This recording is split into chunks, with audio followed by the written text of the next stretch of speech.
अस्सलाम वालेकुम नाजरीन, मैं हूं वकास अजीम और आप देख रहे हैं 24 न्यूज़ HD। नाजरीन, IMF का वफ्द पाकिस्तान पहुंच चुका है और IMF और पाकिस्तान के दरमियान मुज़ाकरात शुरू हो चुके हैं। IMF का मिशन जैसे ही पाकिस्तान पहुंचता है तो पाकिस्तान के आम आदमी, आम शहरी थोड़े से परेशान हो जाते हैं और उनको ये डर होता है कि कहीं IMF उनके ऊपर मज़ीद टैक्सों का बोझ ना डाल दे, क्योंकि FBR का जो टैक्स शॉर्टफॉल है वो मुसलसल बढ़ता जा रहा है। और आज के जो मुज़ाकरात हुए हैं उसमें भी हुकूमत पाकिस्तान की कारकर्दगी की जो मुआशी रिपोर्ट पेश की गई है उसका फोकस, उसका महवर FBR की कारकर्दगी रहा है। रवा माली साल के पहले 8 महीने के दौरान अगर देखें तो FBR का जो टैक्स शॉर्टफॉल है वो 600 अरब रुपये से ज़्यादा हो चुका है। और पाकिस्तान और IMF के दरमियान जो मुज़ाकरात हैं इनको लेकर 3 ऐसे शोबे हैं जो कि इस वक्त परेशान दिखाई देते हैं। पहला शोबा ये है जो प्रॉपर्टी का सेक्टर है वो इस वक्त अच्छा खासा परेशान है, क्योंकि प्रॉपर्टी सेक्टर ये तवक्को कर रहा है कि पाकिस्तान और IMF के दरमियान मुज़ाकरात कामयाब होंगे और वज़ीर आज़म शहबाज शरीफ की जानिब से एक कंस्ट्रक्शन पैकेज जो कि इस वक्त तैयार किया गया है, टास्क फोर्स ने ये कंस्ट्रक्शन पैकेज तैयार किया था। IMF अगर इसकी मंजूरी देगा तो फिर पाकिस्तान में रियल एस्टेट सेक्टर और प्रॉपर्टी सेक्टर में एक बूम देखने को नज़र आएगा। आज से कोई 2 हफ्ते कबल वज़ीर आज़म शहबाज शरीफ ने प्रॉपर्टी सेक्टर के कंस्ट्रक्शन पैकेज की नोक पलक को संवारने के लिए वफाकी वज़ीर इक़्तिसादी उमूर डिवीज़न अहद चीमा की जिम्मेदारी लगाई थी कि आप इसमें देखें कि इस पैकेज को मज़ीद किस तरह बेहतर बनाया जा सकता है। अब चूँकि IMF कमीशन पाकिस्तान में मौजूद है तो कंस्ट्रक्शन पैकेज जो है वो IMF के सामने रखा जाएगा और IMF जैसे ही मंजूरी देगा तो फिर इस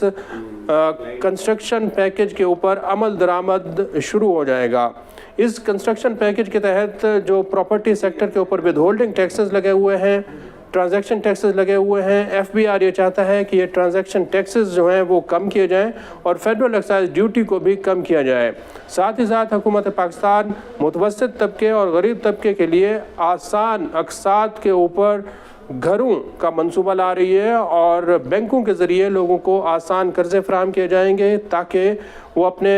घर के मालिक बन सकें, उनको एक छत फराहम हो सके। तो प्रॉपर्टी सेक्टर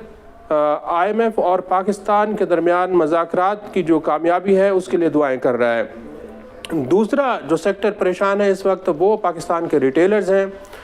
छोटे दुकानदार हैं, क्योंकि जैसे ही IMF कमीशन यहाँ पाकिस्तान पहुँचा है तो FBR से ये सवाल जवाब हो रहा है कि IMF का जो कर्ज़ प्रोग्राम है 7 अरब डॉलर्स का, उसके तहत आपने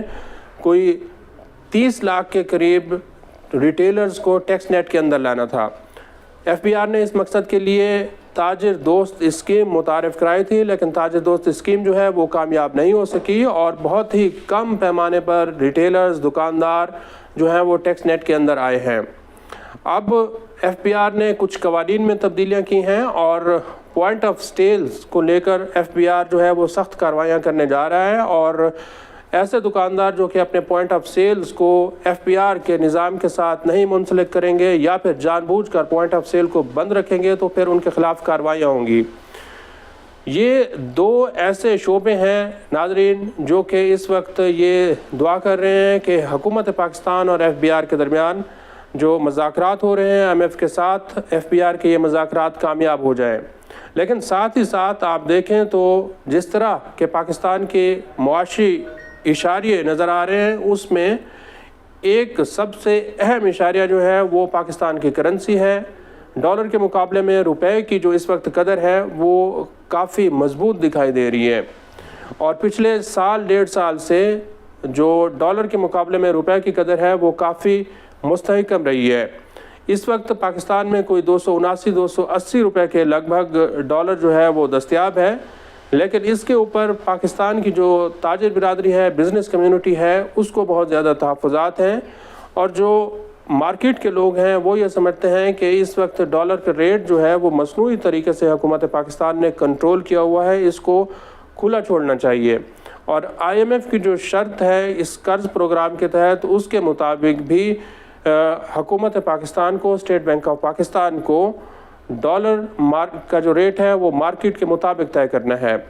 اب حکومت پاکستان اگر ڈالر کو مارکیٹ کے ریٹ کے مطابق طے کرتی ہے تو پھر آنے والے دنوں میں یہ توقع کی جا رہی ہے کہ ڈالر کے ریٹ میں اضافہ ہوگا. ڈالر کے ریٹ میں جیسے جیسے اضافہ ہوگا تو پھر مہنگائی میں بھی اضافہ ہوگا. اور وزارت خزانہ کی جو حالیہ رپورٹ آئی ہے اس میں بھی یہ بتایا جا رہا ہے کہ مارچ کے مہینے سے لے کر اگلے بجٹ تک جون تک پاکستان میں مہنگائی کی شرح میں اضافہ ہو سکتا ہے. ڈالر کے اوپر دباؤ بڑھ سکتا ہے کیونکہ پاکستان کی جو درآمدات ہیں وہ بھی اس وقت بڑھتی ہوئی دکھائی دے رہی ہیں. اور ادارہ شماریات کے اعداد و شمار ناظرین اگر آپ دیکھیں تو پھر اس میں نظر آ رہا ہے کہ سالانہ بنیادوں پر درآمدات میں 10% سے زیادہ کا اضافہ ہو چکا ہے. تو درآمدات جب بڑھیں گی تو ڈالر کے اوپر دباؤ بڑھے گا. اگرچہ اس وقت پاکستان کا جو ڈالر کا انفلو اور آؤٹ فلو ہے وہ کافی بہتر دکھائی دے رہا ہے کیونکہ انفلو اس وقت زیادہ ہے. ترسیلات زر کی مد میں پاکستان کو ڈالرز بیرون ملک سے مل رہے ہیں اور جو ایکسپورٹس ہیں وہ بھی بڑھتی ہوئی دکھائی دے رہی ہیں. رواں مالی سال کے اگر 8 مہینے کا ڈیٹا دیکھا جائے تو اس میں بھی جو پاکستان کی ایکسپورٹس ہیں وہ بڑھی ہیں اور سالانہ بنیادوں پر بھی پاکستان کی ایکسپورٹس بڑھی ہیں. اس سے پاکستان کو ڈالرز مل رہے ہیں.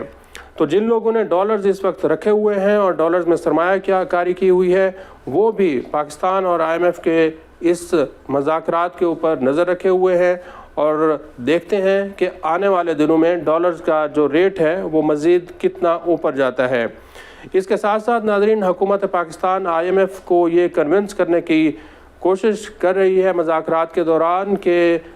آئندہ دنوں میں کیونکہ اب بجٹ سے کوئی 2.5-3 مہینے کا ٹائم جو ہے وہ باقی رہ گیا ہے تو مزید ٹیکسز نہ لگائے جائیں. لیکن چونکہ تشویشناک صورتحال اس لیے ہے کہ FBR اپنے ٹیکس اہداف کو پورا نہیں کر پا رہا اور 600 ارب روپے سے زیادہ کا ٹیکس شارٹ فال ہو چکا ہے.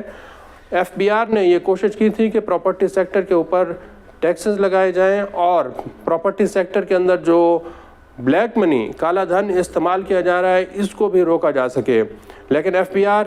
نے جو قانون ٹیکس قوانین ترمیمی بل 2024 پارلیمنٹ کے اندر پیش کیا تھا اس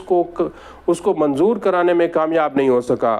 کیونکہ مسلم لیگ نون کی جو حکومت ہے اس نے اس کے اوپر ایگری کر لیا تھا. لیکن پاکستان پیپلز پارٹی جو ہے وہ یہ سمجھتی ہے کہ پراپرٹی سیکٹر کے اوپر اس وقت ٹیکسز نہیں لگانے چاہیے اور اتنی زیادہ سخت قانون سازی نہیں کرنی چاہیے جس کی وجہ سے پراپرٹی سیکٹر متاثر ہو. کیونکہ ایک سال کے جو اعداد و شمار ہیں اس میں بھی یہ نظر آ رہا ہے کہ جو ٹرانزیکشن ہوئی ہیں پاکستان میں پراپرٹی کے لین دین میں وہ کوئی 50% کے قریب پچھلے سال کے مقابلے میں کم ہوئی ہیں. تو FBR کو جو ہے وہ پراپرٹی سیکٹر کے اوپر ٹیکسز اور نئے قوانین سازی کرانے میں بھی ناکامی کا سامنا کرنا پڑا ہے. اسی طرح جو ریٹیلرز ہیں ان کو بھی ٹیکس نیٹ میں نہیں لا سکا. زرعی آمدن سے متعلق FBR نے اپنا تمام تر ہوم ورک مکمل کر لیا ہے اور جو صوبائی اسمبلیاں ہیں انہوں نے بھی اپنی قانون سازی مکمل کر لی ہے. اور اگلے مالی سال کے بجٹ کے دوران 1 جولائی سے پاکستان میں زرعی آمدن پر ٹیکس جو ہے انکم ٹیکس وہ اس کی وصولی شروع ہو جائے گی. لیکن اس مذاکرات کے دوران جو ایک اور اہم بات سامنے ناظرین آ رہی ہے وہ یہ ہے کہ حکومت پاکستان IMF کو یہ کنونس کرنے کی کوشش کر رہی ہے کہ جو اعداد و شمار آپ کے سامنے رکھے جا رہے ہیں ان کو مانا جائے, ان کو قبول کیا جائے. لیکن IMF کا ہمیشہ سے یہ اعتراض رہا ہے کہ جو رپورٹس آ رہی ہیں ان کو صحیح بیان کیا جائے, اس میں کسی قسم کی کوئی غلط بیانی نہیں ہونی چاہیے.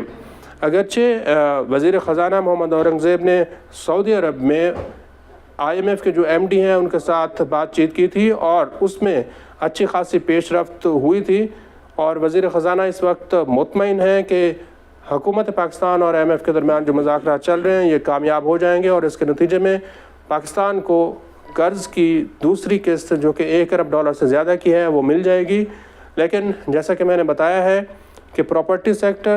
ریٹیلرز اور پھر ڈالر رکھنے والے اس وقت پاکستان اور IMF کے مذاکرات کو لے کر بہت زیادہ پریشان ہیں.